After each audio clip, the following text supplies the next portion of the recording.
I don't think we'll be surprised by what we see by other of these teams, as Thatcher and Valkyrie were the bans from Dispatched on Oregon earlier this season. Legacy was Ace and Mute, which is an interesting one. I anticipate that Mute, if they've watched the previous VODs of Dispatch this season, 4 out of 8, that is half approximately, if my mathematics are correct, members of their roster play Intel denial ops more than any other operator. So I'm expecting to see that shutdown of Intel from Dispatch. If they can, Legacy have a chance to get rid of it. But they're starting off, at least. Who's the blue team? Blue team is Dispatched. Orange team is Legacy.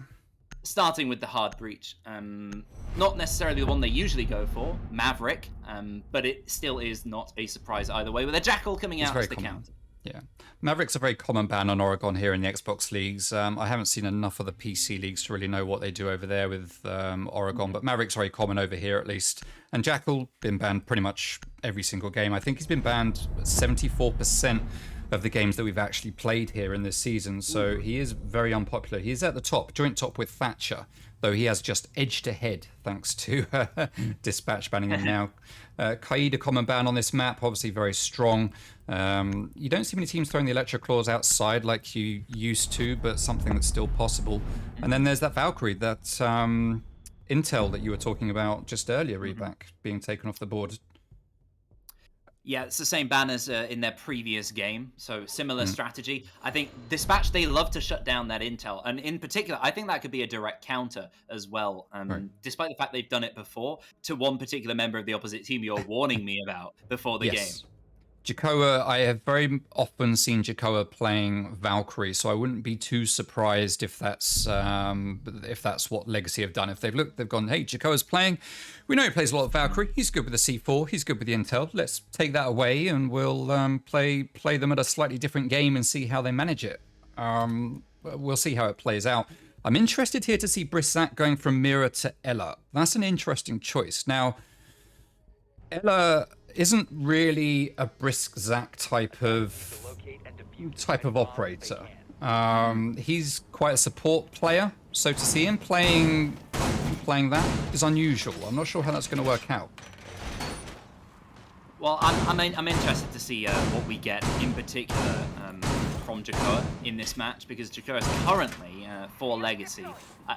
If we take a moment just to talk about the way that they get kills, I found quite an interesting point, which is Dispatch, obviously their overall numbers are higher for their kills per round and their overall KDs, but they are lots of individual players having good performances, and Legacy, they love to spread their kills out. Their average kills per round are very low as individuals, but their actual overall team kill per round ratio is the same as Dispatched, because they all spread it across the team, which shows that I think the entries for Legacy are going to be even more important than anything else. They lose a peaking player, they might just lose that ability late in the round to clutch, which neither of these teams statistically have throughout this season. So that could be a big issue.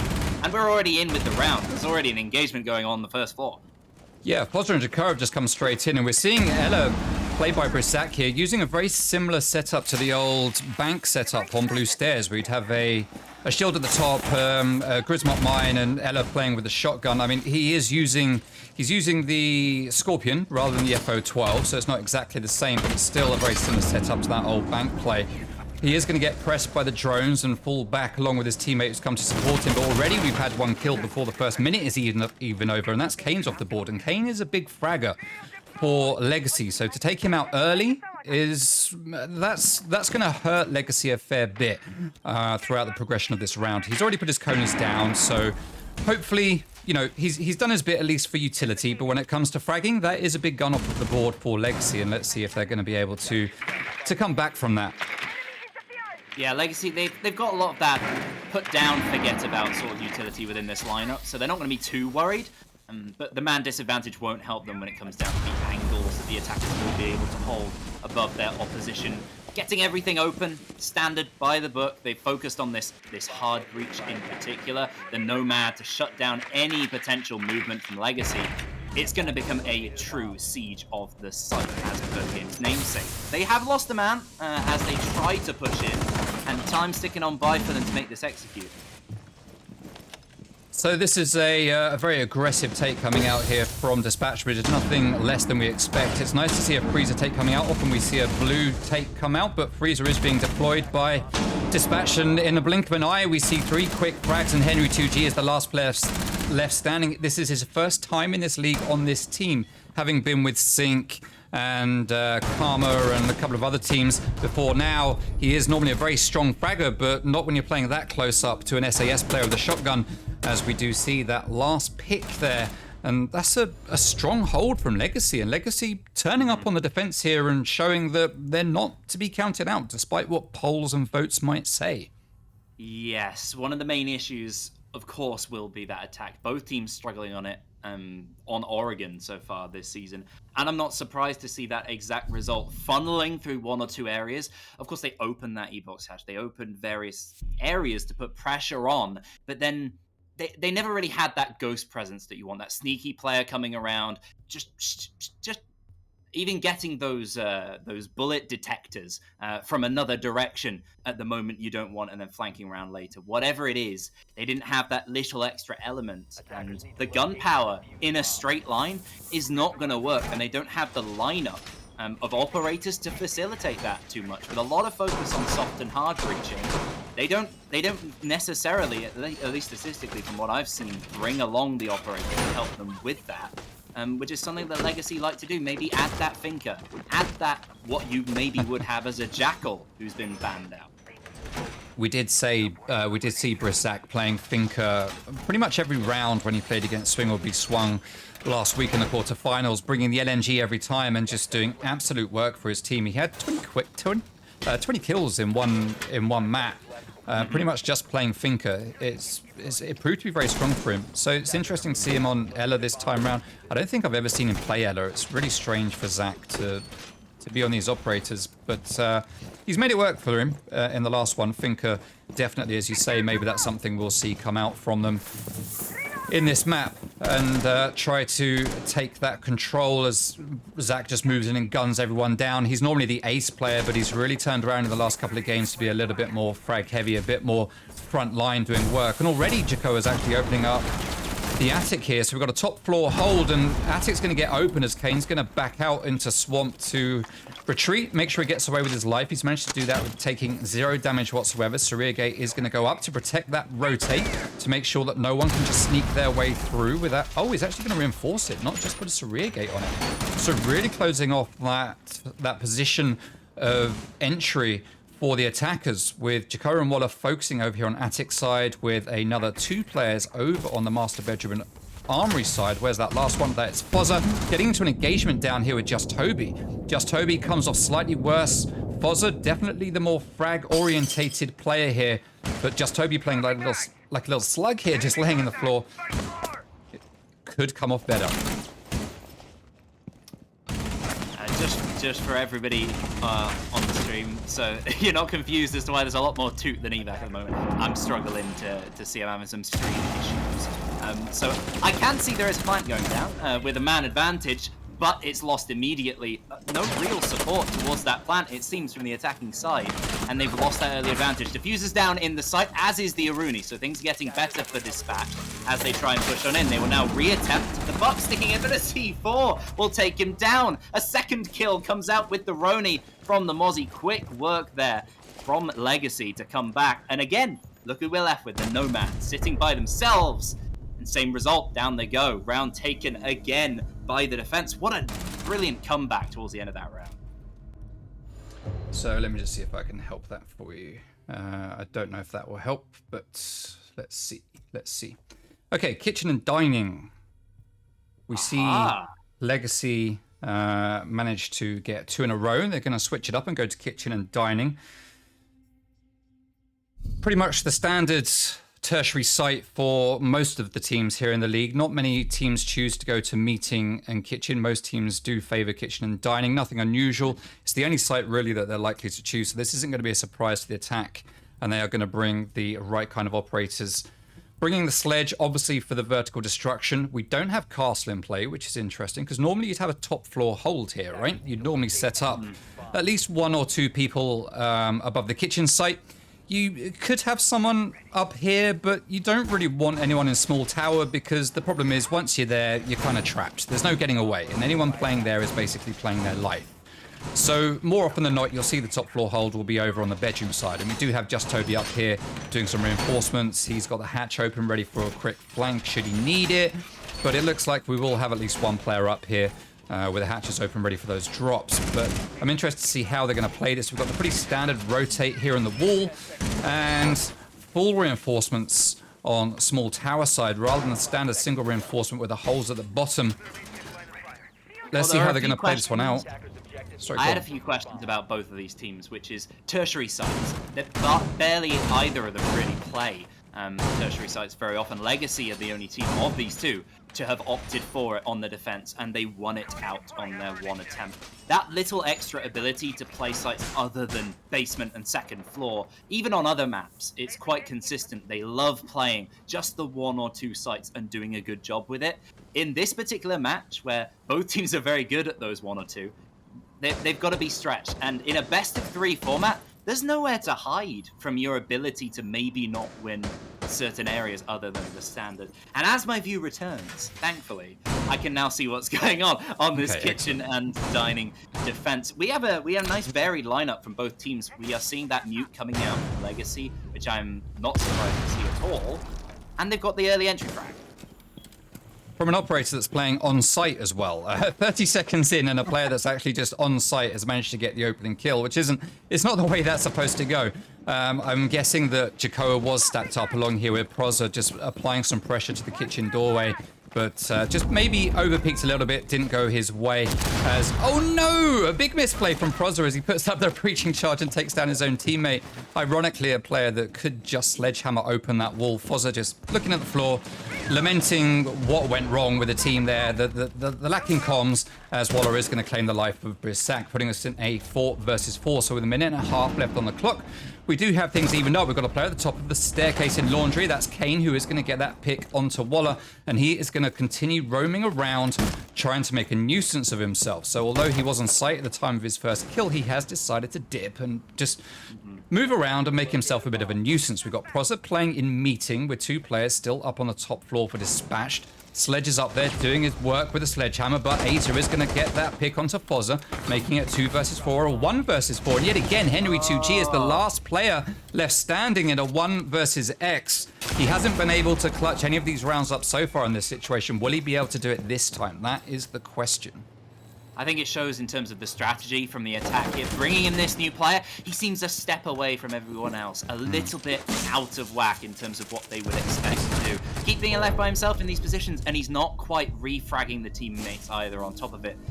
A lot of the hard work being done by the defense to put him in that situation anyway. I want to focus on that mute in particular within that round, because we expected it. We expected Intel denial, because Legacy love it, for one thing, but second, Dispatched, they enjoy doing it themselves, but one of their big issues on the attack is their lack of drone awareness. We don't see too much from them. That little counter that's been added in with the new season as well for the defense will certainly help out in terms of knowing what they're dealing with on the attack. And that was a good example. The mute took advantage of the fact that he locked off certain areas of knowledge, just whether it was that the attack were trying to do that or not, and snuck around. Just bottom floor, coming up, taking out players, moving around nice and free. The attack was a little bit too centric, and Legacy are enjoying themselves within that. And I'm hoping for the competitive nature of this game, we see some sort of strike back from the attack here. They can figure out what's going on within the game. Or we might see what I anticipated early on, which is a steamroll type of defense for this game. Yeah, we certainly need to see Dispatch do something. They're focusing a lot on just pushing in, getting those kills, which is what I think both of us had kind of expected, whereas Legacy are holding their positions firm. They've got maybe 1 or 2 players just moving around the map, making a bit of a nuisance of themselves. But other than that, they're playing pretty close to sight and just holding those angles behind their shields or in doorways, and they're just getting those picks that they need as the attackers are just walking into them without really too much focus. We saw at the end of that last round where we saw a Rooney through the wall with the outlines. There was a Saria gate up. Henry G, he took down the Saria gate. but didn't have the intel that there was even a player in the room. There was no rotate there, so it's not like she just managed to sneak in from the attic. It was just, she was there, but they didn't know that, and Henry fell to it, and in the blink of an eye, we've already seen the entry frag of Waller get taken down. Yep, that's 2 extra drones gone, and any other utility that Ash might want to use within the round. I do like this adjustment. They're bringing the Iana. They seem to have heard us through the ether, or through the stream, with a 3-minute view into the future, whatever it is. They're putting a lot of pressure in towards Elbow, and the smoke is there to resist. Only momentarily, down he goes, 4 versus 4. Great ground taken by Dispatch, and they're taking down men alongside it. 2 more drop, a 4-2 advantage here. They're capitalizing upon it strongly. The round's over in a blink of an eye. Yeah, just like that. Before you can say blink of an eye, it is over. Well done to Dispatch there. They managed to turn that around quickly. They just pushed in, and although they lost Waller early on, they managed to just take real control of that site, holding down Elbow, pushing onto it aggressively, denying the reinforcement of the rotate from the smoke. And he tried his best with that shotgun, bless him. He tried his best, but just could not hold back that push. It was just far too much for him. He got overcome, and just Dispatch asserting real dominance in that one. A really good turnaround, and finally it's paid off for them. And maybe that's the swing that they need to get back into things here. Well, it's going to be a reattempt from Legacy of the bottom floor. They are 6-picking away onto that Clash, which I do like to see. Just generally as a Clash fan. You are a Clash main, right, from what I hear? Yeah. I used to be eback_Clash main before the rebrand. So I'm a big fan. But it does point to the fact that other than just Toby being 8-1 up and then opting for an operator whose utility doesn't have their gun up is quite strange at the start of this game, but it does mean they're expecting Dispatch to do a very direct push. Even on that previous round that they won very well, they only really split attention down from rear stage towards North Tower and then in through Bunk, which might see them victory once on a one-off. They do a good job. They take out the smoke. Luckily, with that fight over an Elbow, I don't think you get away with that twice with the same strategy. And Legacy certainly worked well.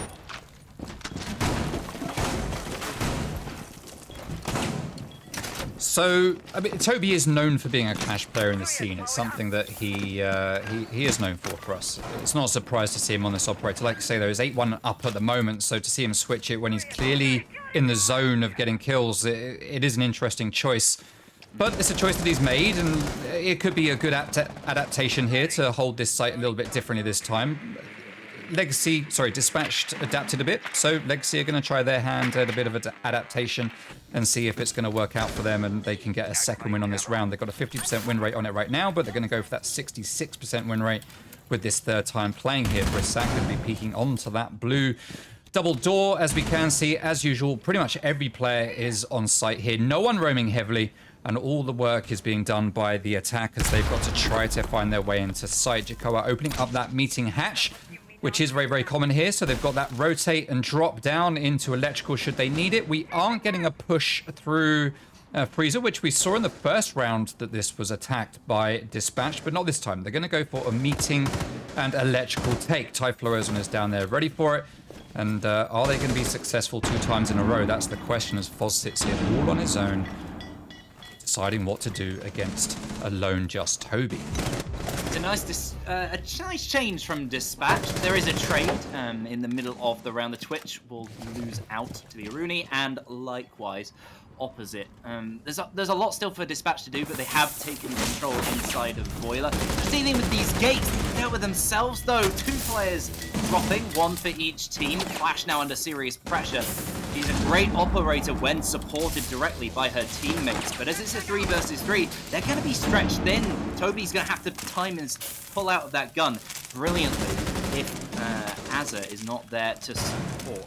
Time is in a pretty decent position for the attack, and Nomad putting all the jabs directly behind on this north push so they can play pretty securely in this spot and push forward. The Ash spearheading that attack, Waller heading towards that Jaeger, taking him down, and it's Clash left by themselves. Toby's been having a brilliant game so far, but in this situation, I don't think he's feeling very happy. No, it definitely wasn't going his way. That wasn't one for him. That's unfortunate. It's a great comeback from Dispatched so far. Yeah, the adaptation not working that time round for Legacy. I suspect we'll see a different site come out, and sure enough, we are going to get a switch over to Dorms, which they have played once already, and they did win it the first time that they played there, so they're going to be hoping to repeat that success this time round. Yeah, Toby is known for playing Clash here. To see him go there at this point, it was an interesting choice. Would it have been gone much differently if he'd have played someone not Clash?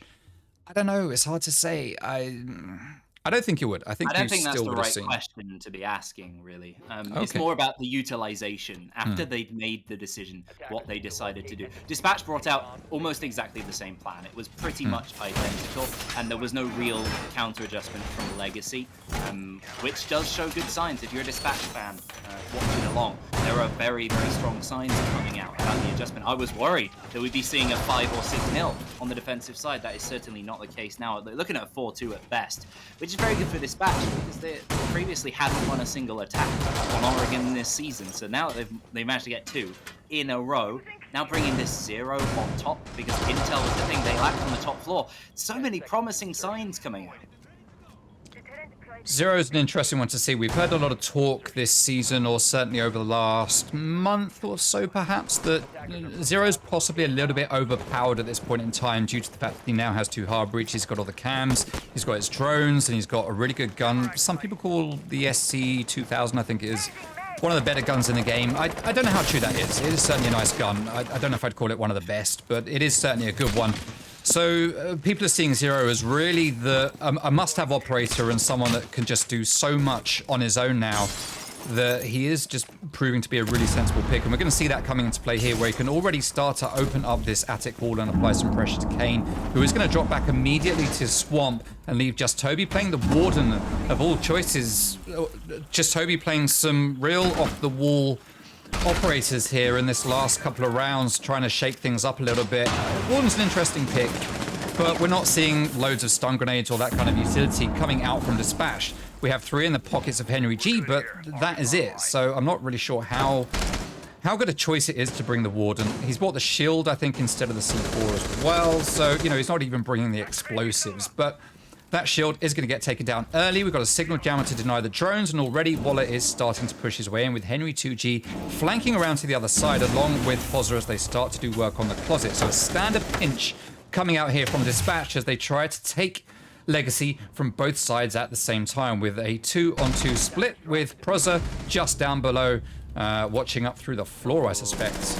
But just Toby getting that early pick, despite his weird operator choices, managing to continue to frag. Well, the issue is Dispatch, they're funneling themselves in through 1 or 2 areas. The open breach, tough to utilize, especially with the Ella's shield sitting there protecting Warden. They've got a nice hold in this attic. They need to drop the players within, or at least stretch Azza inside of the site. A double kill comes out for the defense. Verticality, whatever they want is working out in their favor, with only 1 to strike back. Pozza, so much pressure on him inside of this attic. Players falling all around. And he's the one who is left in this position. Ella, very comfortable in that spot, and you'd imagine round taken at this point. Pozza has very little he can do with the diffuser as well, quite far away from his position. He's going to inventively use that hard-reaching charge in pocket to open up a potential other avenue, at least distract Zach somewhat, split his attention of where his gun is looking. But he doesn't know where they are. You can see it by where he's looking. The intel just isn't there from Dispatch. They got 3 drones active. Not sure they're necessarily in the right positions. It's going to be a jump and a swing. If he can take the first head, it's game on. But he's just got to survive this cross. Can he do it? He does. He manages to get away. A fraction of health. Where's he going to push in? 2 players to find 10 seconds. There's definitely no option for a plant. The bulletproof camera's still in play. It will call the exact attention of his position. And it's an easy, simple swing for the mute. Round taken by Legacy. Again, Dispatched. Good effort for trying to bring it close, but the strategy. You could see from about 1 minute 10, it just wasn't going to work. Yeah. It was a great hold from Legacy, and it was a valiant attempt from Pozza. Like I say, it was a great cross. He managed to make it past, and like you called, they had loads of drones in the... Well, they had 3 drones, and 2 of those drones actually belonged to Pozza. He had 2 drones, they are out. He didn't need to worry about flanks too much. He had a bit of time where he possibly could have checked one. We didn't get to see where his drones were and what they were looking at, but I I think I would like to have seen him use that intel a bit more. He had the time just to jump on a drone for a second, get to a safe spot, and just at least get a thread of where the enemy was. But he clearly didn't know and was just feeling his way around, you know, is what it looked like. Face checking is very much a Prosser style of play. I've been watching Prosser play for over a year now, and that is very much his thing. I think using the intel a bit more would have served him better. Would he have won the round? I think against the likes of Zach and Kane, it was probably odds on that he wasn't going to win it anyway. But still, it would have been nice to have seen him, you know, try to get that bit of intel, at least play based on information rather than guesswork and, you know, pure hoping for the best. I think that's one of the most interesting points in the match. And as we switch over to Dispatch the defensive side, they're bringing an operator that they've played quite a lot this season as well, in particular, onto the Vigil to manipulate any intel that Legacy are going for if they do want to bring that style. But looking at their lineup, that is so heavy in countering any potential bandit or mute that is coming along. They want to get holes open, and then the Finker, the Iana, they want to barrel in through those holes, go nice and direct. Not a surprise in terms of strategy from Legacy, but it's going to be individual players to make the difference, as we anticipated from Dispatch. Whether it's the Vigil, whether it's Henry as well. Kill-wise, it's just directly on them. An early round, he's going to pick up one more. That's his 7th for the game so far, shutting down the Finker. That was a nice little pick there for, was it the Waller? I think it was Waller that got that kill. Yeah, nicely done to him. Brisak was an absolute menace against swing or be swung on that Finker. So to shut him down early is only going to serve well for Dispatched. And with Brisak taken off the board, I kind of put things in favor of Dispatched right now, just due to the gun. But yeah. It's not even just that, the Finker themselves. It's taking out the Finker with an execute-focused team as well. She boosts everybody on the team. It's not just the individual gunplay of Zach on top of that. He's enabling Toby, who's already going 10-3 within this game. So that is a very, very pivotal pick. Early on in this round. The frag grenades as well lost means it's going to be tougher to push players out of tight positions, which is the Oregon game. So huge advantage taken by Dispatch. They're going to sit nice and deep, comfortable, even the Vigil falling all the way back towards E-Box. 1 minute 30 for Legacy to throw a spanner in the works. They need a quick kill. Yeah, we've got Waller just downstairs on electrical. They have found his position, so the intel game being plated by Legacy. A grenade is going to get cooked up, but Waller's going to move away just in the nick of time and get away with it. He had the drone of just Toby watching him, but he still managed to move away and get away with his life, as Waller is going to claim that life, though, of Kane. And although he gets away from one death, he just walks right into another. That was some of the best usage of Vigil's utility I might have ever seen. Worming his way through, but he falls to the ground, right in the dirt. 3 kills come out from Legacy in just a split second, and 2 to strike back. Round taken by Dispatch. What was that, 8 kills within about 3 seconds there? Yeah. Remarkable at the end of the round. I might have to watch a replay, maybe about 3 times on that to figure out what on earth happened. I'm still stunned by the incredible play of the Vigil there. But either way, the job was done by the defensive side. Legacy, a little bit too focused on maybe just 1 or 2 particular players. And again, it's the same thing we said for Dispatch. A bit too focused on 1 or 2 areas.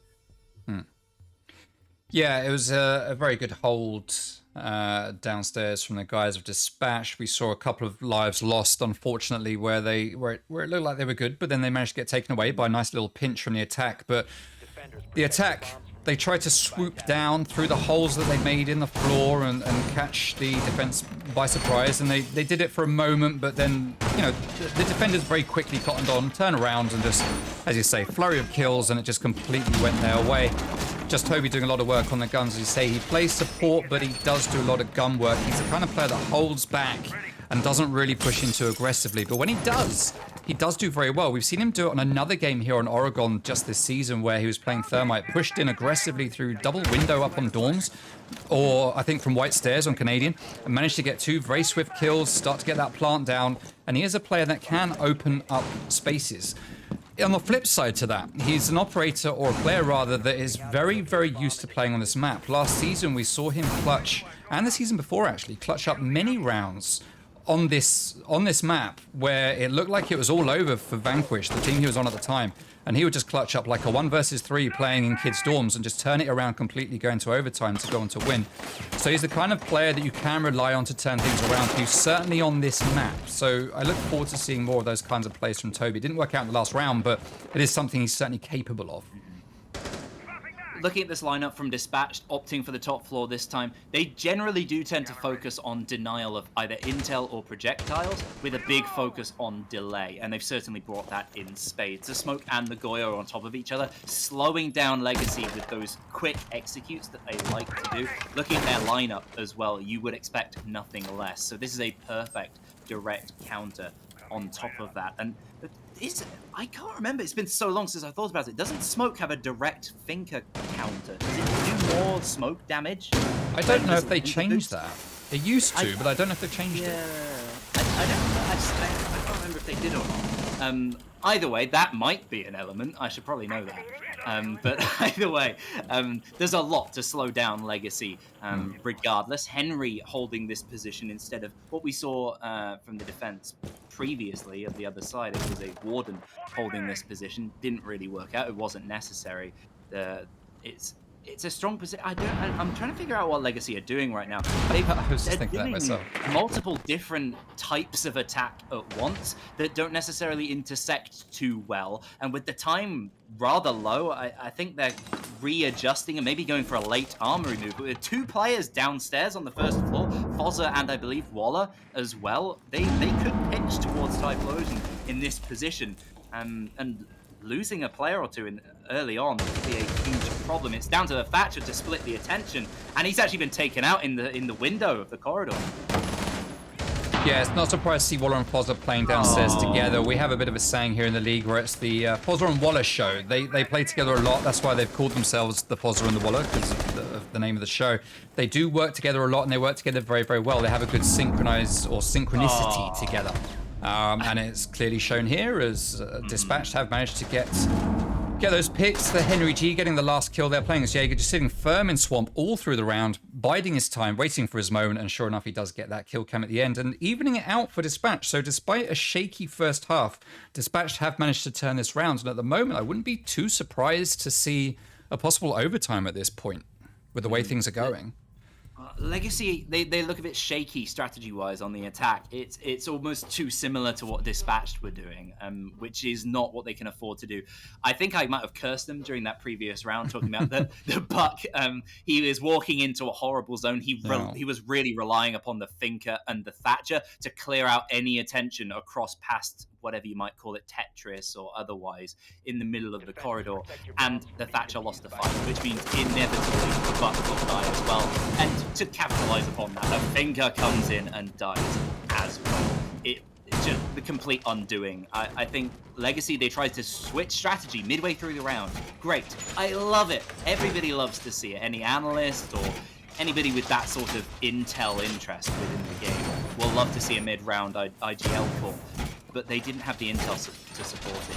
They were punished very severely for an even minuscule mistake. So now they're back even. We're going to see what we haven't seen from Dispatch very much this season at all. Actually, no, this season at all. On any of the maps we're seeing today, they have not ever played a tertiary site this season. So this is going to be a make or break, I think, for Dispatch, whether they can do this or not.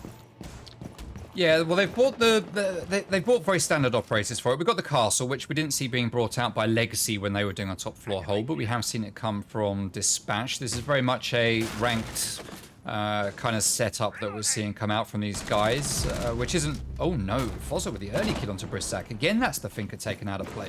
They need to watch out for this a little bit more. I think Legacy probably need to set up their drones on their entries just a little bit more carefully and have someone keeping an eye on them as they, as the team start to move in. We can see Azer is the only one currently watching cams. He has got an eye onto Vigil playing here in Small Tower. And as I talked about earlier, once you're a defender playing here in this tower, you are pretty much stuck. So Waller is going to be playing his life here for as long as he can. And that's going to be his job, is to hold these players back. Typhlosion coming round from the other side, pinching.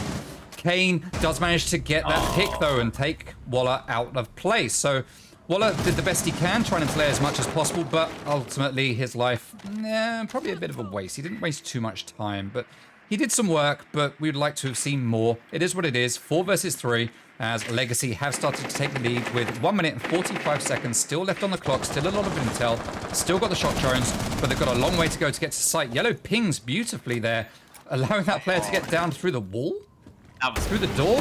No, through the wall and the doorway subsequently. Incredible play from Legacy to identify that and take him down. And finished off with the Twitch drone. The intel work is fantastic from Legacy. They identified Vigil's position, put him down. Then the Jaeger to follow. Now just left the castle from the Mute, locking themselves in and out of various positions. It's not really going to help them in a 2 versus 4 more than anything. They've got to get angles open late. You can see here with the shotgun to readjust. And they found themselves a kill for it. The UMP will take down 1, but Yukoa falls, leaving just the Mute behind within the site, flanking around to the kitchen, prepping a C4 in hand to try and take down Toby. It's going to have to be a beautiful arc. He doesn't even get to toss it. It falls to the ground, as does he. A beautiful headshot, which was again another wall bang from Legacy. Miraculous plays within that round. That was a great counter. My previous round was praising Waller for his fantastic individual play. In this particular round, it goes down to pretty much the entire team of Legacy. It was a good attempt there from Legacy, but Prozor on his own in 1 versus 3. I mean, his last effort, right, was to deny that plant with the C4. We saw it leave the hands. We saw it meet the sofa. We just unfortunately didn't get to see Prozor's finger meet the send button, and instead, like you say, a beautiful wall bang there onto him just as he was about to send. Was it Brissac with the plant coming in at the end there? No, I'm not sure. I can't remember who it was. I think it was Toby probably on the thermite.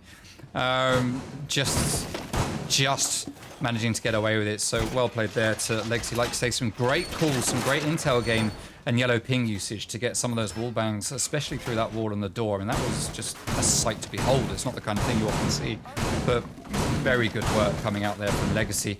As Dispatched are going to take it downstairs to laundry and supply room. It's just become unlocked for them. They won it the first time they played here. They're going to go for it again. The question is, has Legacy learned enough to be able to turn this one around and be able to clutch up a victory on this one and boost themselves ahead onto match point? Or are we going to see, things leveling out and taking us to 5-5 where we get a guaranteed 2 more rounds? What are you thinking we're going to get from this one, Ebac? What are you expecting here? Legacy before, in the previous round, a sight to behold. Dispatched here, a sight to be held, very importantly, as otherwise they will be going match point against themselves, and that is going to be very tricky with the way that Legacy are playing right now. They've shown that they can dominate on these tertiary sites. They have that extra ability, and it might just come down to those little extra bits. You can't just win it on sites 1 and 2 on any map. That is the ever so slight advantage Legacy hold. And looking at their play, especially within that previous round, they've stepped up. They've done what Dispatch did on the attack. Midway through, adjusting, they seem to have really, really clicked into gear. One of the potential issues is that the Twitch over here is alone with a single move. 1 and 4 as the split for the attackers. Bizarre. The Finker going down, reviving herself quickly and escaping the impact. Very good play, but Hibana, she will not escape the wrath of the 416. I love the fact that the Finker boost now actually revives you. It never felt right to me that using the Finker boost while you were down, you couldn't do it and couldn't revive yourself. It just made no sense, but that's a great use of utility now that they've changed it, and good to see that coming into play and actually being useful. Kane has managed to stay alive up here somehow, despite being all on his own. He's just face-checking this entire area. Round corners like that. You'd expect a Mute to be in that position with a shotgun. He is underneath, quite close by, but that is very, very risky. Obviously, he's assuming a lot by that barricade, but they need to know if they're going to move in. Thankfully, they have got a 4 versus 4 split before they move in. The Wamai is down. A strong killer. That's a 12-man of Waller is down, but a very strong one is the Jaeger, taken out by Captain. What is that? I can't quite see. What utility was that? It was a Finker grenade. It was, or an Iana grenade, one or the other. Right. Either way. Grenade. Nice explosive use from Legacy. 3 versus 3 split. 55 seconds remain. Yeah, we've got the standard hold here on elbow, and the aggressive push is now going to come out from Legacy as they just force their way past Fozzer, who's left all on his own now in the 2 versus 3. Him and Jakoa Sorry, 2 versus 2 as Typhlosion is going to drop, but he's holding on to Elbow and he's got the utility to do it. He's going to keep chucking out that gas grenade as he does fall back. He's the last player left standing. That's the triple kill for Briszak. 1 versus 2 now in favor of Legacy. Diffuser is down, not in the hands of anyone on the attack, but Kane is going to pick it up. 25 seconds to go. Kane will be responsible for coming in and going in for a default plant. Fozza has no more gas grenades left. So Fozza is going to have to rely on moving in to deny this plant with his own eyes and gun. But we have Briszak sitting just by the wall, waiting here for that inevitable push. He's going to come around to the double door, and he's not going to get the kill. Fozza's going to get it in with a shotgun. Fozza's going to pick up that frag onto Kane as Kane comes up to Diffuser to equalize. And sure enough, there we go. A beautiful pick from Fozza. 5-5. Crazy. Brilliant play from the smoke even at the end of the round. It looked all but done, but the coverage wasn't there. It was a risky use of the soft wall, trying to maybe trick rather than playing a bit too directly. The smoke clearly didn't know exactly where the Finker was positioned. There wasn't any sneaky intel remaining. No, obviously that Valkyrie ban potentially coming into play to some degree. Again, well, with the Legacy banning it out. So there are certainly questions raised, but individual moments coming into play. I mean, neither team really have many 1vx's this season. I was quite shocked by how low they have been, and big games beget big plays often. So we are starting to see individual players rising to the occasion. Very notably, the two at the top currently of either team. That was a fantastic example of it. 5-5 now the split. Very, very, very... That extra very, one more very for good luck. Very difficult to call. Yeah, at this point, it's clearly anybody's game at a 5-5. We're going to see 2 rounds at least. The question is, will it be a 7-5 victory to one of these two, or will we go to overtime before we head to map number 2, which is going to be Cafe? A very strong team for Dispatched, if I remember rightly. You've got the numbers probably closer to hand than me. I don't know that we've seen Legacy play Cafe this season, but I'm pretty sure we've seen Dispatched there. So, I mean, it was Legacy's map choice, to be fair, actually. Cafe was their map choice. Oregon was Dispatched's map choice. And I'd be expecting them to do a lot better, considering this is the playground that they chose to come to. But 5-5, it's not awful. It's still winnable for either team, as we say. The question is which one's going to win it. And will we get overtime, or will it be in regulation? Whatever happens, we've got 2 rounds at least left to play.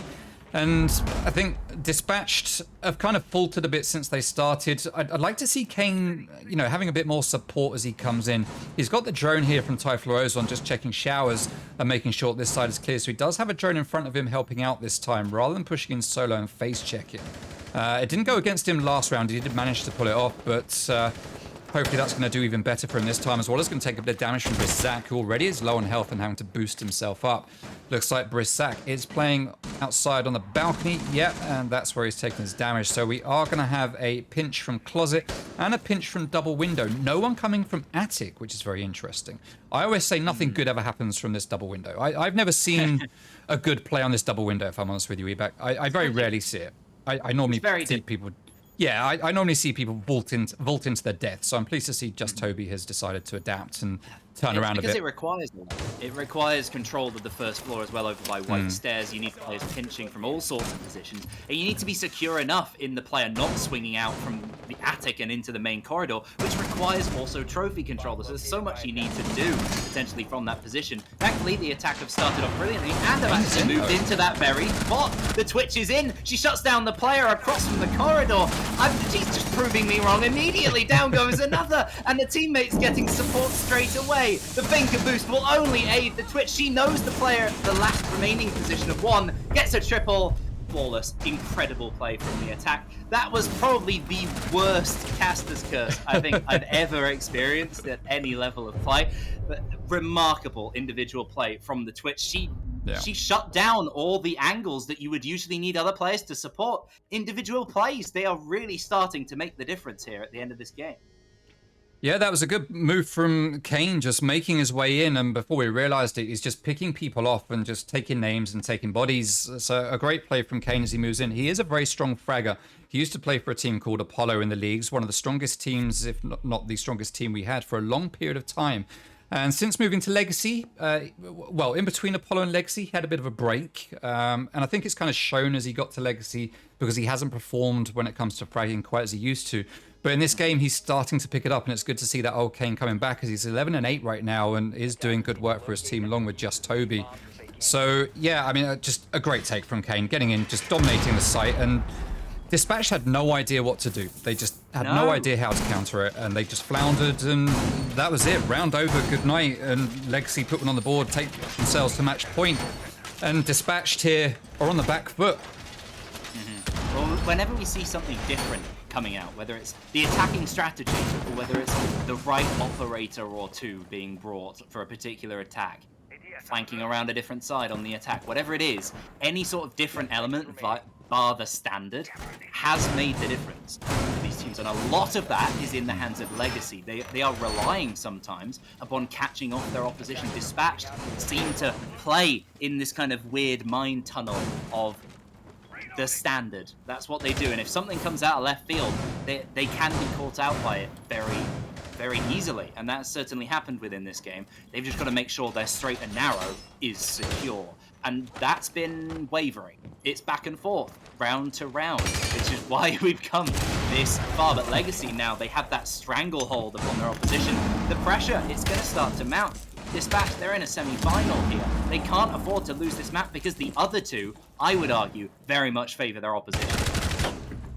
What a beautiful kill there from Waller. He was really trapped in that armory as he had Brizzak on Finker, applying pressure from the window with Just Toby. Sorry, not Just Toby, Aza down below playing on the Thatcher. The grenade went in from Finker and pushed Waller out, but he capitalized on it, making his way downstairs, getting a beautiful opening pick, but he is going to get traded there as he makes his way back up to Armory. But although he got traded, another one came out from Dispatched, and Dispatched do see themselves with a man advantage at 4-3. We're going to get Ace starting to apply pressure here to the closet. There is a signal jammer on it, so they're going to need someone down below to take that out.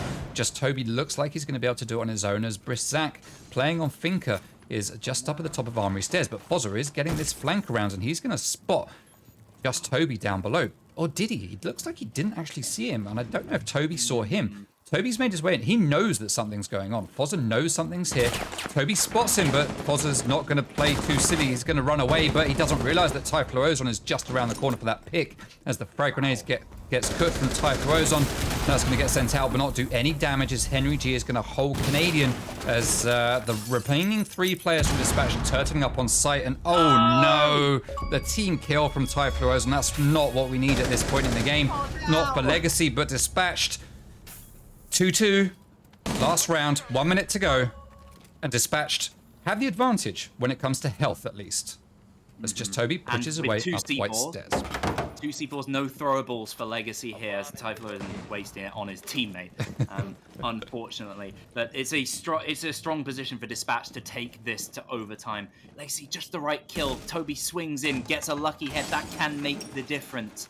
Dispatch, they've just got to hold on firm. How are Legacy going to try and do this? Swinging in, weirdly, Typhlosion inside the window, potentially trying to confuse the opposition onto his location, but the window's not even open, so he's just going to have to give himself away as he moves in. Yukoa, what a clever move. He's gone all the way through the open breach to get a surprising long angle onto his opposition.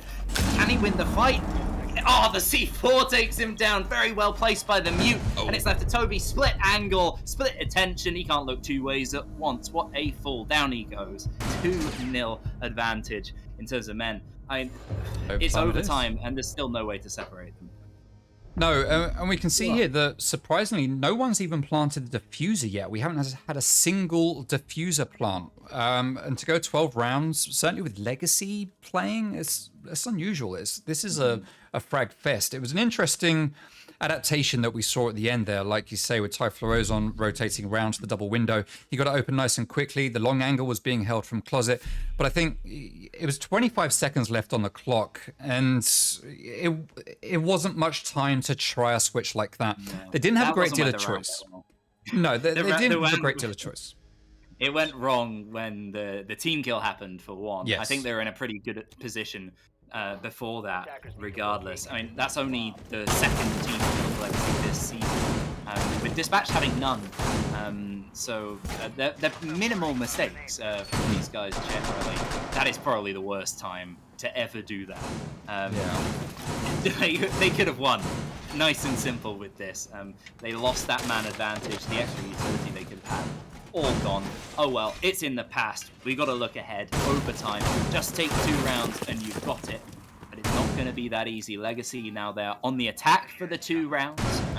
If they can get that far, Dispatch have that defensive advantage here, being able to opt for the basement yet again. That projectile denial, again, the delay that they brought with the smoke, the Thunderbird powering up these stronghold positions. Dispatch can play nice and deep, very comfortable, and they're going to stretch Legacy again, who at least have opted away from 1-2 they've been doing a bit more standard, and bringing along the Flores, which I like to see.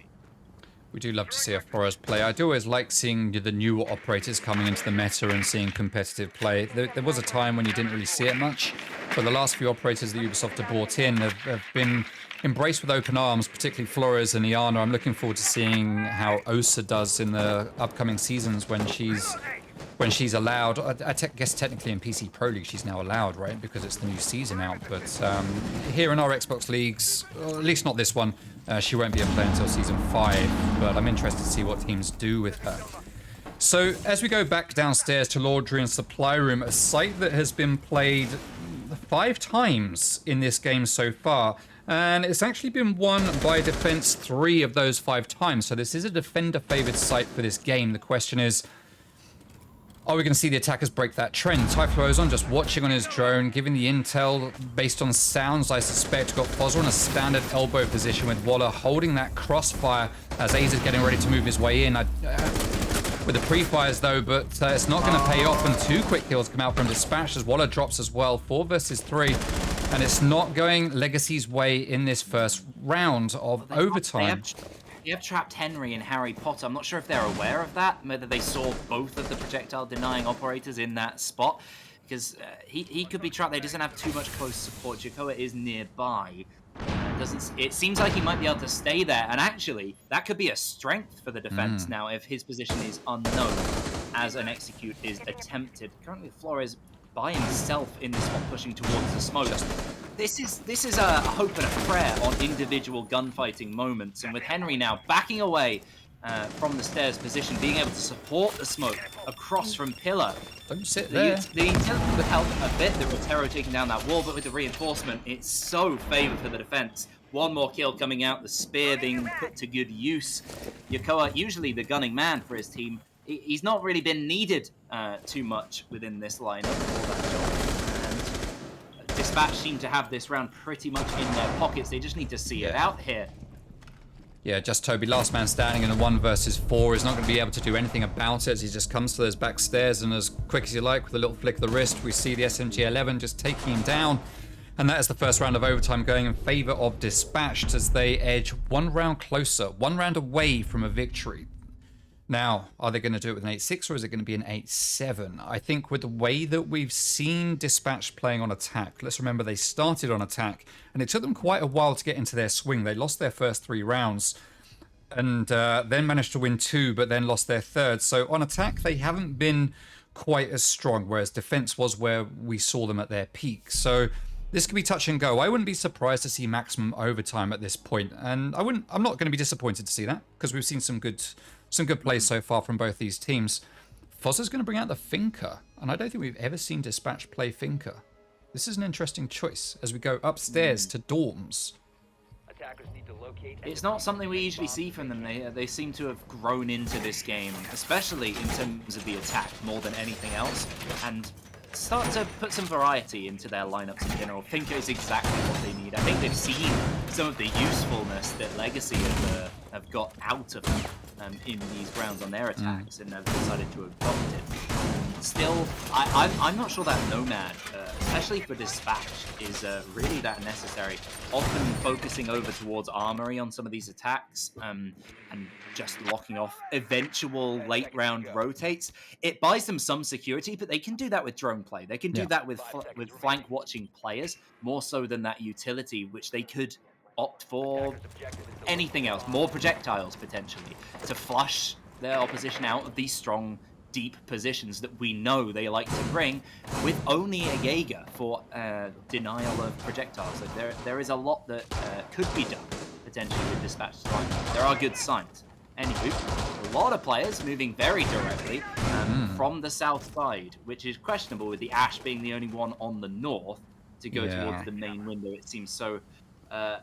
Some very unusual pinches here today with like combinations of 1 and 4 with the attacks. Yeah, it's an interesting choice to have so many players come up to the side. Looks like we're getting an aggressive push coming out here from the attacks, as Fozza's going to reclaim 1 life at least and even things out of 4-4.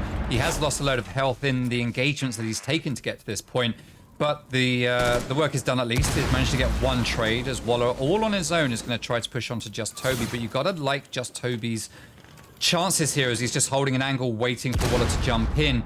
I'm not into this attack coming out here from Dispatched as they push so aggressively, just putting all their eggs into the 1 basket and not really doing anything on the other side. I mean, Waller's here, but he's not really posing much of a threat right now.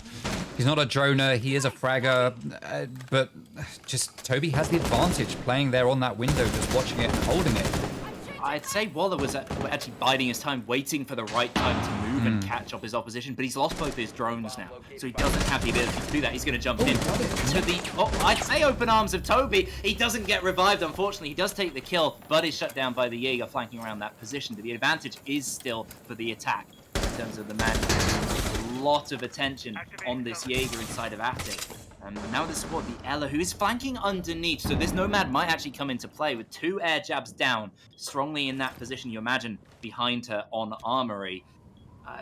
Ella's in an awkward position here, and if she's going to wait for the Jaeger to take these engagements, Typhloser needs to take the first kill, otherwise the Ella is going to be stuck, and we're going to see Map here. This is a huge moment for Legacy. She's obviously waiting for a default plant, but has decided that time just isn't right, and she's going to make her way back up to try to get the flank, but at the wrong time as Prozza manages to down her through the hole in the wall and does finish off the kill.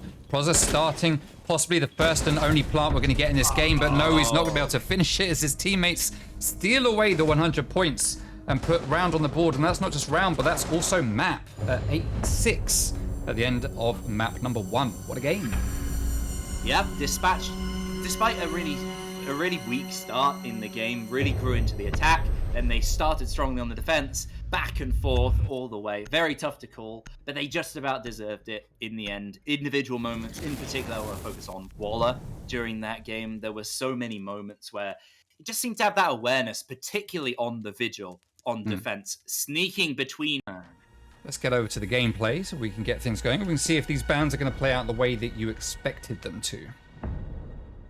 I mean, I expect them to not, because I've said it in such an assured manner. I've already tasted my medicine today, and it is very bitter. Yeah. But this is the opportunity for both teams to really punish their opposition, because there are very direct issues potentially with both these. I'm assuming Blue again is Dispatched. Yeah. Dispatched. So no surprise with the Thatcher first. I think it's on Legacy. As I said already on Oregon, it's on them to mix things up and try and stir the pot, win this game. It's not going to happen if they play it by the book. And Buck is a great way to do that, because we saw quite a bit of Buck from their opposition in the previous map, and the soft and hard utility now with those double hard breach charges he can bring along. Buck is one of the most versatile operators in the game. Take him down, shut down your opposition, and there we go. We've got the Valkyrie ban. Interestingly, coming out from Legacy, though, as I said, that would be a very good idea from their opposition in particular, but it is shutting down a lot of potential for the defensive side.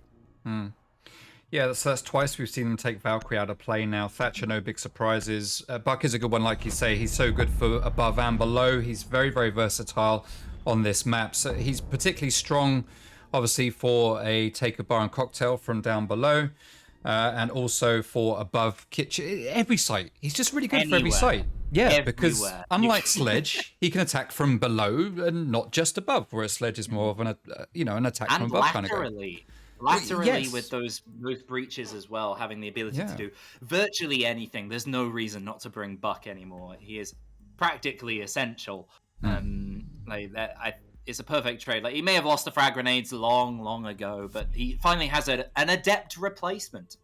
If not even an improvement in some people's eyes. Either way, we start out, no surprise, bar and cocktail. I was exclaiming before the game that I've seen these teams. I looked at their records of sites, and there were games where they've played this site 4 or 5 times in a row because they refuse to give it up, whether they win or lose. They're committed.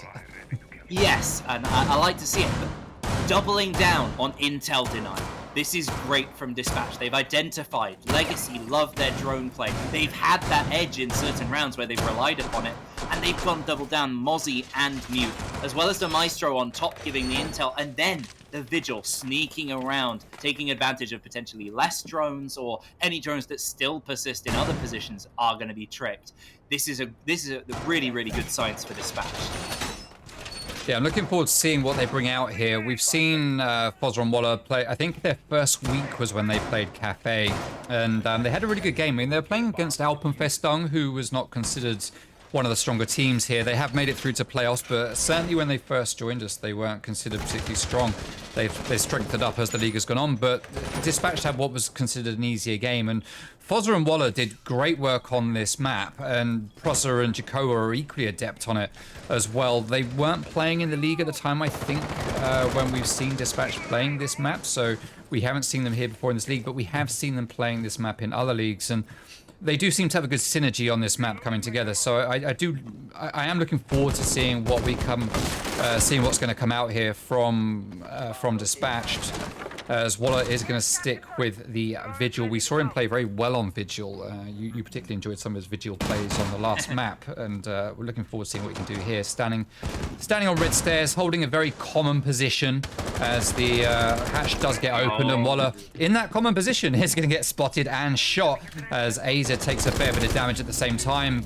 But Waller gets away with his life, unlike Typhlo Ozon, who does get picked off. And already a lot of damage has been done to Dispatch, and this is not a good-looking first round for them, even though they are one man up. Not a great start for Legacy. The Nomad will start to jab off these areas, make sure that Waller definitely won't come back to that position, at least not for a while. He's on low health, that's certainly going to dispel it to some degree. The Mute's going straight for them with the shotgun. Not acting upon that stun, they didn't realize he was blind. They take down his teammate, but they lose their lives in response. Quite a long way to go in the round. The attackers still can adjust from here with Waller underneath and a lot of players looking towards this area. Legacy, they could actually flank around, go to a different area, but instead they're entering downstairs and being picked off one by one. Nice little cleanup kill there from Enzo as we go to 2 versus 3. We can see both of these players from Legacy converging onto each other's position now as they start to join each other. But Henry 2G is going to take down Enzo, leaving just Toby all on his own in a 1 versus 3. Something we have seen once or twice already in the previous map. And I'm not sure this is the kind of fight that just Toby's going to win, but he will give it his best shot. He has a drone in his pocket that he can utilize, but he needs to make more use of his gun than his drones right now, and unfortunately the player sat here in piano is just going to come off better. Well played to, I think that was Jaeger getting that last kill. It looked like the 416 carbine. It was Henry. That is a very Henry thing to do, is to sit there in piano. He loves playing in there. He's been doing that for like a year, just playing Jaeger or Bandit, sitting in that room. So no big surprises, and as usual he comes out on tops. And unlike the last map, we see Dispatched actually taking the first round and looking a lot stronger as we start this map than they looked when they started on Oregon. So a promising start for Dispatched. Despite losing a lot of health at the start of the round, they managed to make the most of it and, yeah, come out best on that one. So well played to them as we go to Reading Room of Fireplace with no buck, as we talked about. Tertiary site. That will certainly impact the opposition. Which they, of course, Legacy banned themselves, so not really helping themselves out too much. I would you wouldn't really expect Dispatch to take this site very often either, having only opted for it twice, and with the record being 0% for the wins, so not ideal. But this is the time to do it, if any. And there we go, you see it there. Yeah, looking at the stats for this map, 75% favoured attack in this league this season.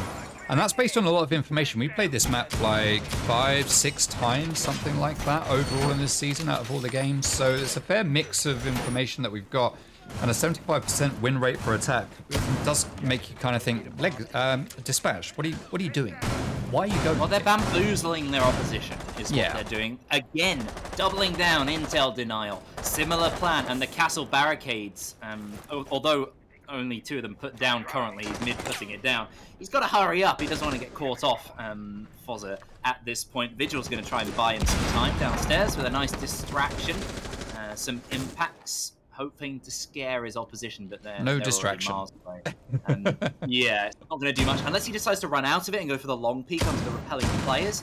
He may well do if he gets the right call from the castle upstairs. The Mute is aware on the staircase that is the case. Waller, he's not aware if someone's covering it, but this could be a very, very smart move. It looks like it's what it's going to do. Will he catch anyone for it? No, they've already retracted to the roof and will be starting their straight downwards descent. Even downwards ascent. It's probably one of the more stupid things I've ever said in my life. It works, though. It works. Let's pretend they're repelling upside down, in which case it does kind of work. Yeah. Perfect. So a standard, pretty standard top-down take coming out here from the boys and girls of Legacy as they start to push in. Obviously, you're going to have your players from defense up here on Cocktail. Nothing unusual. We've actually got 3 players rather than 2, though. Quite often, you only see 2 up here. 3 is really hedging some bets. Is it 3? Is it Prozza down below? No, Prozza's down below. I was completely thrown off. We got the 1 player in Cocktail being backed up by Fozzer watching cams. Waller just making his way up the red stairs to get the flank. He knows the hatch is open and he's going to take the head off of just Toby, and that's Diffuser left upstairs on that hatch. This Henry 2G is going to drop 1. Jacoa drops another. Waller gets refragged though by Aza playing on Sledge, making his way through that top floor. They do not have top floor control. There's a good 2 players up here, and as Aza tries to get away with a cheeky frag grenade, Fozzer's going to get the pick with Typhlosion balancing it out with a kill of his own, but Ty in a 1 versus 3. He is capable, but just like Toby in the last round, this is a 3-way or a 4-way that I'm just not sure I see him coming off best in. I'm surprised we saw the Mute there, actually. Prozza using that C4 early at this point in the round rather than using it late on to shut out a potential area. As a ADS still in pocket as well for Jaeger, if they do want to go deep, can certainly help them out, but they won't need it for anything anymore anyway, as that's the final attempt with a stun grenade from the Nomad, who does pick up 1 more kill upstairs, but time is low. Gotta act now. Dealing with utility isn't gonna help very much. He has to find this duo, the Mozzie and the Mute, sitting very deep inside, quite comfortable, ready to pinch onto this player. She's dropping the hatch, kind of hopefully, but into the open arms of the Mute. Doesn't fall immediately, but eventually. Down yes. Jinx. There was a good effort from Typhlosion. I managed to pick up 1, but yeah, dropping that hatch, one of the more obvious things you can do, just landing straight into the line of sight of Prozza's shotgun. He whiffs his shots a little bit. That is Prozza, bless him. That's just his style to whiff his first 1 or 2 shots from what I've seen from him over the last year. He'll hate me for saying that, but it is the way he is. But he got there in the end, as his teammate very successfully managed to distract Typhlosion, and Prozza picking up the easy kill with a shot to the back, and that sees Dispatch taking it to 2-0. 2 rounds up at the end of the first 2 rounds. Ace is going to 6-pick that Iana and go on to Sledge, which, considering we're going to kitchen service and cooking, could be a good choice. I think it is a very good choice. We're going to see Enzo bring out Twitch, who we have seen a fair bit of in this game and a fair bit this season. I found, Ebac, that this season a lot of people are now bringing Twitch thanks to the buffs with the old jumping drone and what you can do with her now. She's become a lot more popular than she has been for the last 2-3 seasons or so. Just 1 too many factors working against her, whether it's the way that the meta was working at the time. But she has always been consistently very strong, especially on a fragging front, which can definitely help with Enzo in particular, because he needs to get warmed up, he needs to get into this game. Everybody else has a map under their belts, which isn't really long enough, despite the fact it was overtime, for anybody to be particularly tired or exhausted from this. Everybody's still pretty fresh, you would imagine. That'll only start to take play maybe if we do another overtime and they get all the way to coastline, but that is still quite a way away. Legacy need to start picking up some rounds quickly. Dispatch, they've done the thing that we didn't expect, which is win a tertiary site. Yeah. I said it would be one of the big issues that will punish them in this best of 3, and they seem to have overcome it, at least on their first attempt. Let's continue. Dispatch, they've grown into the game consistently, and I'm feeling more and more impressed by them. So keep it up, guys. Yeah, they've done very well. They're a team that, yeah, I think when they came into the league, a lot of people weren't expecting great things from them, but they've changed their roster. They've really built themselves up, and yeah, this best of 3 environment I think is probably going to work out very well for them. They've probably got a little bit more of an idea of how to go for so long. I mean, when we look at the Legacy roster, to be fair though, when we look at the Legacy roster, apart from Enzo, all of these players have been involved in best of 5 finals. So this Legacy team are no strangers to going the distance. Enzo, the only one being, I would question Enzo. Enzo hasn't really played in leagues before this season, and he's more of a ranked Face-It player. I think he's got quite a few Face-It wins under his belt, but obviously Face-Its are just one map. So to bring him at this point, you know, maybe this could go well. Maybe he's the one map wonder that Legacy needs to bring this one to them. But it's an interesting choice because, of course, you know, is it going to confuse Dispatch enough where they've got a new player to play against and they don't know what he's going to bring to the table? That could be the turnaround here for Legacy. So it's interesting to see how this is going to play out. And it's a very reserved hold from Dispatch right now until Brissac just drops into the line of sight of Jakoa, and he's going to rip him apart with a Roni. But a quick trade there does see a 4 versus 4 as the numbers keep on dwindling. This is casual as you like from Jakoa, just wandering around the map, picking off 1 or 2 just at will as the rest of the Legacy team drops in number. Thankfully, they do take out the 2 roaming players, the Jaeger and the Vigil, who are gunning like mad. So very pivotal that they shut those players down and take the vertical control. So not all is lost. Toby can open up some angles, but when you have a man disadvantage, and when the numbers are this low, open angles are only going to do you so much. They're going to force you through certain areas straight into the line of sight of the opposition. The projectiles will make a big difference. Legacy, they've banned Wamai consistently on this map when they've done it previously. They've not done it this time, and we're going to see that come into play as the projectiles now are coming out for Legacy. 20 seconds, they got 4 stuns to push players out of position, to make them feel uncomfortable. The Wamai disc will certainly help, but it's going to come down to the gunplay as well. On top of that, it's going in the hands of Jakoa yet again. Pulls out the Roni, takes 1. It's almost shut down, but no, wins the fight. Recovering from the team, whoever that was, his mistake. 3-0 advantage either way for Dispatched. They are looking so strong here. Yeah, I think it was Dispatched just at the end there. I think it got down to the 3 versus 1 or the 1 versus 2, and one of them just moved out. Ty Florosa managed to get that 1 kill just before Jakoa managed to come in and sweep up with the Roni yet again. So Jakoa doing great work for his team in that round with, well, it was a 3K. I think he had one of his kills before that round, so that was a 3K for him. Nicely done, and he shouldn't have been allowed to roam around quite so freely. It's just, it's baffling how he managed to get away with that. Brissac had no idea that he was even anywhere near when Brissac made that drop, and with the amount of drones that we've seen Legacy sending around the place, that's not really the position they should have been in. And it just, yeah, they let that roam game get to them. Just not enough focus on shutting down roamers, and Jakoa punished them for it. So great work there from Dispatch as they take their 3rd round in a row. And that's the first time actually that they have managed to win 3 in a row. So yes, maybe this is the tide. Oh, hello. We might get a rehost here. Let's see if Legacy are going to pull. Okay. I'm not sure we're getting a rehost. Yeah, we are getting a rehost. Okay, we are going to get a rehost. So let's go to a little rehost screen and we will return shortly. Stream, we will return shortly. Don't go anywhere. As gunfire rains down from the attic from a Deuce move as Visum falls to the hands of John, and Boom gets another one of his own. Boom gets a 2nd there. Lexi now in a 2 versus 3. They've got a lot of work to do and a lot of operators to fight against. We've got 1 laid down by the bomb chassis. He's going to see the head of Mozzie. He's going to take that off. 2 versus 2. Cody takes down another one, leaving just Toby and Enzo all on their own as just Toby manages to down 1. Cody gets the triple kill.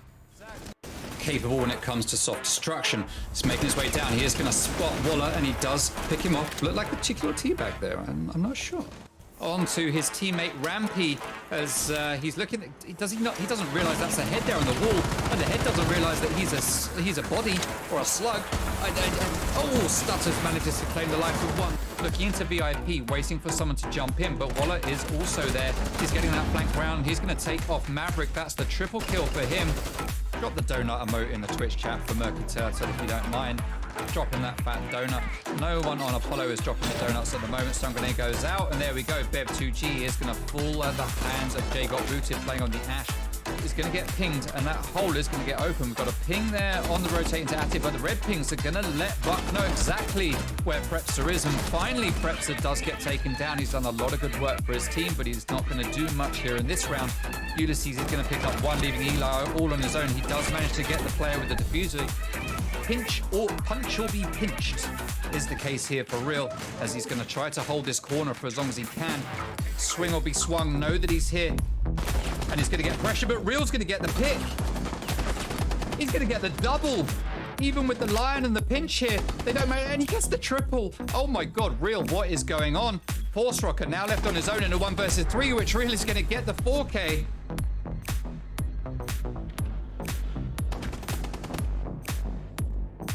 Oh, I need to get to Keelan because they have no idea he is here. He could come in clutch. Those drones going past him, they don't know. Here we go. Maverick is a free pick. That's one. And it's looking right now as Vizon takes down another. Cams is the last man left standing. He's going to pick off one. But can he pick off any more? Nursing is starting that plant. Cam's doing his utmost best to try and hold on to this round as he teabags absolutely everywhere, but he just cannot do the work that is needed. Sitting here in sight, he could be in trouble, but he has the mirror window there, which would go against him if he stays exactly where he was, but he comes back into VIP just in the nick of time to tear the head off of Eli. 3 versus 2 though. That's going to leave him very exposed. He's going to have to start making his way back to sight, but Sam is going to take down Stealth, and with that shotgun out, while Drills is reloading, he's going to get a slug to the face, and that puts him out of action as just Toby takes one as well. Looney holding an angle here, trying to get that kill. Prepster doesn't realize that that hole is there. C4 does get pulled. He takes a whole load of damage, but Stroni is going to finish it off with the bullets instead of the explosives. On the catwalk is open as well. A little bit too low though. You want to try to aim to open a little bit higher so you get line of sight onto players that are walking or crouch walking on the catwalk. Ulysses does take down a player, just wasting time, and as Schecter pushes through, he's going to get taken out of play by Kicks. Interesting. AVR still claims the life of one. That is the big shield gone. Dev comes round and he does take down one as Ginny takes down one of his own, and very quickly we go from a 4 versus 2 into a 2 versus 2 and a 2 versus 1. But he does lose his head while he attempts to be some utility, but Necro is going to get a refrag. That's 3 versus 2 now. Jay got booted, very low on health. Any grenades or chuckables that come down the staircase, impact is going to go out. That's going to do some damage to Keelan, who's going to back up. Now, Waller knows there's a player in blue, and he's going to take him down as well. Keeps pushing onto that staircase. He's going to get Keelan too. That's the triple kill. He goes for the 4, but Force Rocker comes off best to the double door. Constant taking a load of damage here, and Bar has to pull out the pistol to try to finish off this kill, and he is going to manage it. There's 2 players from Sync fall in quick succession in favor of Runic. So Apollo not looking too good right now as Hayden is the last man standing on his team, thanks to Manny getting the kill onto Jay. He's got to worry about the players coming over from the other side here. All right, welcome back. Apologies for the rehost, but everyone is in, and hopefully I've got this set up correctly. We come into it with Dispatch 3-0 up, looking very, very good. And I think it was was it a Dispatch player that dropped out? I can't. No, it was Legacy. No, so Legacy are all back in. Typhlo Ocean. Yeah, either way, I'm excited about this lineup from Dispatched because, assuming they do stick to it, they brought along the Pulse and the Oryx as well on this top floor defense, which is so much more variety than they have that they've offered in previous rounds. They're switching off that Vigil, as are the rules. But it just gives them the ability to be so much more comfortable. Waller, we saw him in the previous round, wandering around underneath as the Vigil. Barely any pressure until late on in the round. Single players trying to pinch him, being caught out.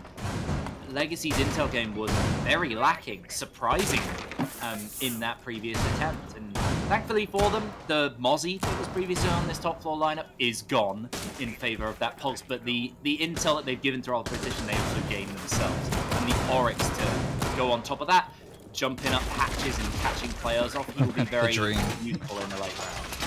Yeah, it's the dream to be able to do it. The only time I've ever gone for that, I normally get shot just as I'm pulling myself up through the hatch.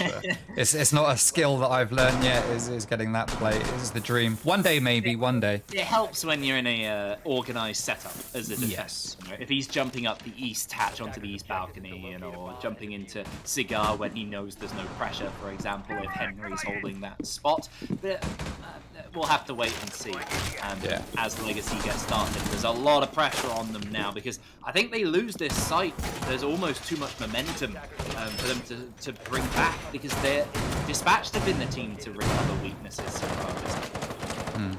I'm interested in the destruction on this bar. I mean, they've opened up all of it except for the bit that you normally open to cover a default plant sort of over here in the corner. So I guess they're planning on playing mainly from the rotate and doorway over on this side or through the double door to deny a plant perhaps. But yeah, normally you see that open, but not in this case. Interesting choice. Now, do we have a cheeky C4 play here from you? Yes, he is cooking up this C4, waiting for that hatch to open. Finker opening up some holes, looking down through it. Is he going to get... Well, he's going to do a whole load of damage to Prozza. The sledge then opens up that hatch and forces Prozza to move back. He's going to retreat to the little cigar shop, and with his shotgun, he's going to hold. Player on red stairs has been down.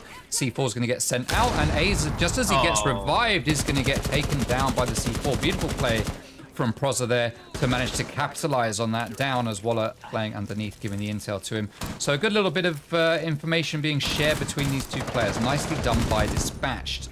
Oh, and intel denied as well. A second kill as the eventual refrag attempt is tried, certainly, by Legacy, but it doesn't work out. The Eagle will take it nice and yummy. But on the opposite side, they're having issues. They've lost Yukoa as there's just hopeless drops in. You can see the intel from the Mute really working out. No drones around this area. They can't quite get into this cigar shop area, and it's leaving them exposed. A very delayed shotgun pellet coming through there, but it eventually takes down the Finker. One in response with the AK-74. But it's kind of hopeful, and with that pulse, the Oryx, we spoke about the versatility.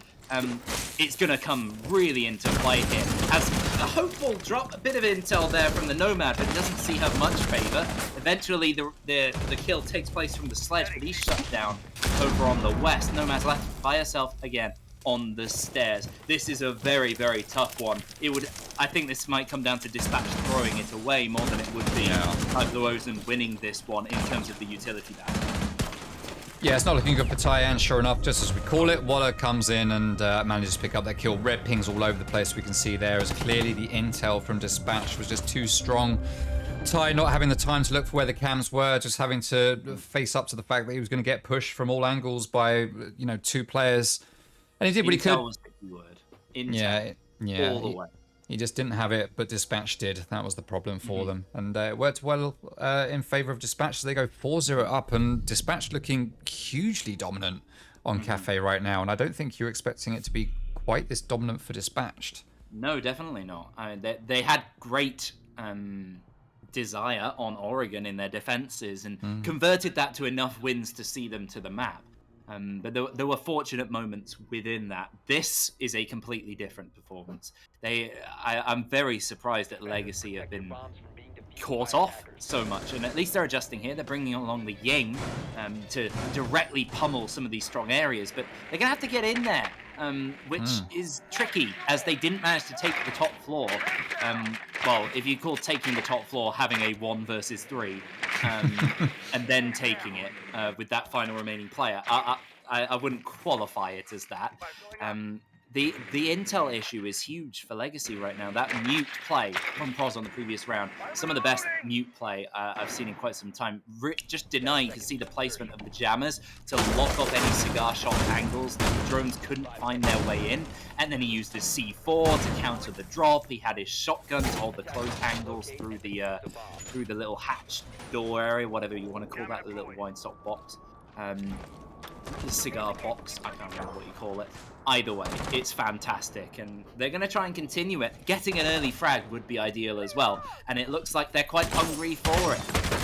Yeah, Waller wants some, but Waller's going to get something that he didn't bargain for, and that's a bullet to the face. So most unfortunate for Vigil. He's had some good Vigil roams, but that was not one of them, unfortunately for him, as Legacy managed to claim the opening kill. And is that the first round they managed? I think that might be the first round they've got the opening pick. I'm not sure. Can't recall. Yeah. It is, yeah. So that's a good change here coming out for Legacy.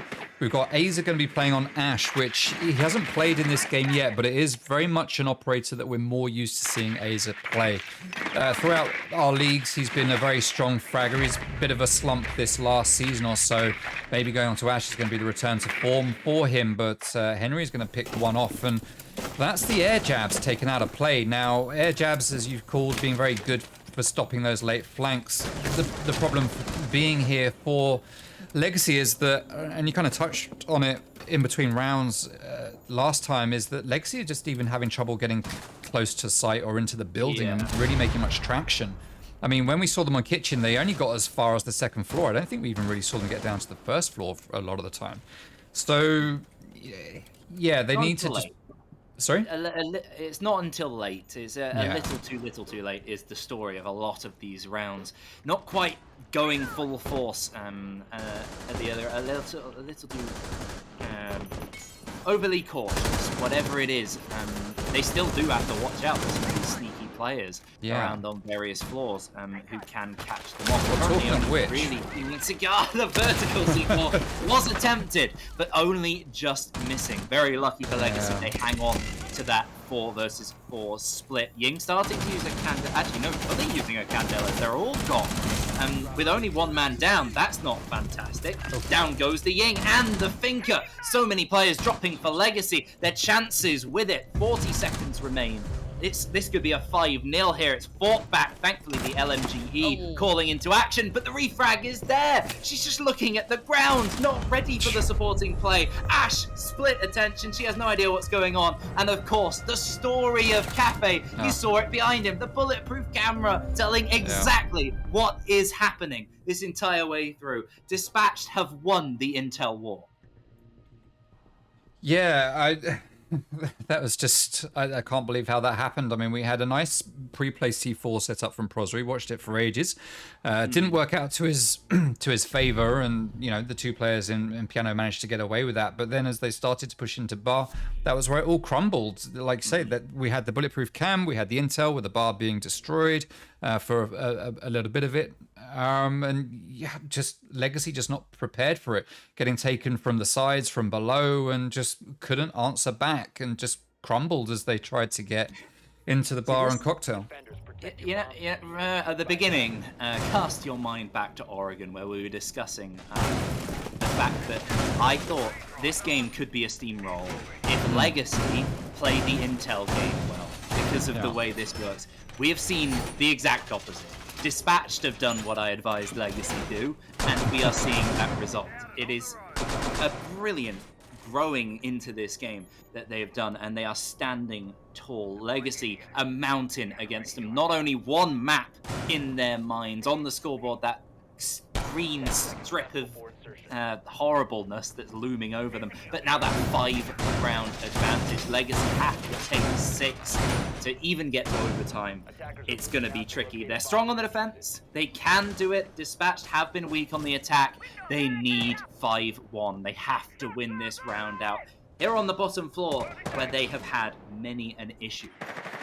And I'm interested in the lineup that's been brought out by Legacy, because this was the only site that Dispatch were to come to, but we've got 0 vertical destruction. We've got no sledge. Buck is banned, of course, so he's not going to be coming out to play anyway, but we've got no breaching charges. We've got nothing that could be used from above. So it looks like Legacy are going to be relying on just pushing their way in through doorways and holes in walls rather than applying that vertical pressure. And we can see we've got 4 players already stacked up on the bakery doorway. And Zach likely was being brought out to, you know, make a hole in one of the walls, one of the main walls, and chuck a grenade in, take down utility, and then Ace can open the wall. But they haven't counted on Dispatch just saying, we're not going to reinforce all the walls. Let's just make some holes and, you know, we'll just shoot people through them. And sure enough, Zach does drop to the hands of Henry 2G Wow. as he plays through that hole at the bottom of prep. And this is something that Legacy just aren't prepared for. They've come to face check everything, but Dispatched are being the masters of shooting people in the face, and it's not going Legacy's way right now. I mean, they're setting themselves up for it, Legacy. Walking in through a doorway. What do you expect with Dispatched? Completely dominant. There's a team kill to buy Legacy at least a little bit of breathing room. But it's the Ace outside hyperventilating. He's got pressure from all sides. Here they all come. The Aruni's out there. He's waiting for the supporting player. Here comes the Mossy. It's just a matter of time. He finds the first. He can swing on the second, but here comes the third. The Ace actually down. He might have bought himself a way back into this all of a sudden. Bozza running away. Surely the peak comes from the Vigil. Now the Ace knows if he takes down this Aruni, he can go. He's using a Selma to buy his way in. If he finds this first pick, he can get in there. He can maybe stick this plant.